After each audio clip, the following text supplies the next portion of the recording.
माझी हीच भूमिका आहे की अप्पर तहसील डॉक्टर मोहोळ किंवा कामती कुरुल भागात जो लोकांना जे सविस्तर पडतं सोयीस्कर पडतं ते त्या ठिकाणीच असायला पाहिजे. कुठेतरी टोकाला घेऊन जात असाल तर त्याचा मी ठामपणे या ठिकाणी विरोध करते.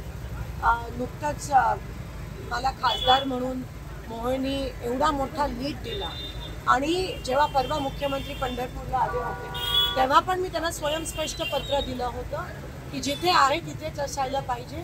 ते अनगर किंवा कोणत्याही अशा टोकाच्या भागात नेलेलं आम्हाला चालणार नाही.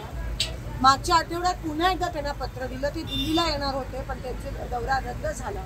आता या येणाऱ्या आठवड्यात 15 ऑगस्टला नंतर मी त्यांना भेटून हे करून घेणार आहे.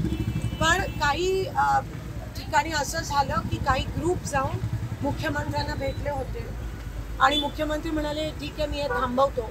पण हे लोकांना थोडंसं दिशाभूल करण्याची ही टॅक्टिक असावी. कारण जोपर्यंत GR रद्द नाही आणि मी सविस्तर अधिकाऱ्यांची पण ह्याबद्दल बोलले जोपर्यंत GR रद्द होत नाही तोपर्यंत ही प्रक्रिया थांबणार नाही. फोनवर तुम्ही कितीही बोललात पण जर GR तुम्ही रद्द करत नाही तर तुमची आतमधून मिलीभगत आहे. लोकांच्या बरोबर खेळी खेळण्यात येत आहे. ते लोक राजकारण करतायत महायुतीच्या माध्यमातून आणि हे सगळं एकत्रित आहे आणि लोकांना वेठीस धरतात. असं होत असेल तर मी सोलापूर लोकसभेची खासदार म्हणून हे खपवून घेणार नाही आणि मी सर्वसामान्यांसाठी लढीन. जे ह्या मागे राजकारण करतायत त्यांना पण मी सांगू इच्छिते की ह्याच्यात राजकारण करण्याची किंवा येणाऱ्या विधानसभेचा विषयच नाही आहे. हा विषय आहे अप्पर तहसील अशा ठिकाणी झालं पाहिजे जे लोकांना सोयीस्कर आहे. त्यासाठी मी लढते आणि म्हणून मी खासदार म्हणून ते अप्पर तहसील मोहोळ किंवा कामती कुरुल या भागात सोडून दुसरीकडे कुठेही होऊ देणार नाही.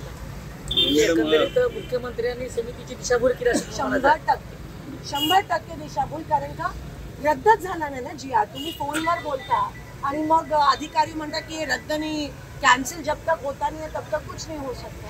मॅडम राजन पाटलांविषयी काय बोलणं झालंय का या संदर्भात तुमचं?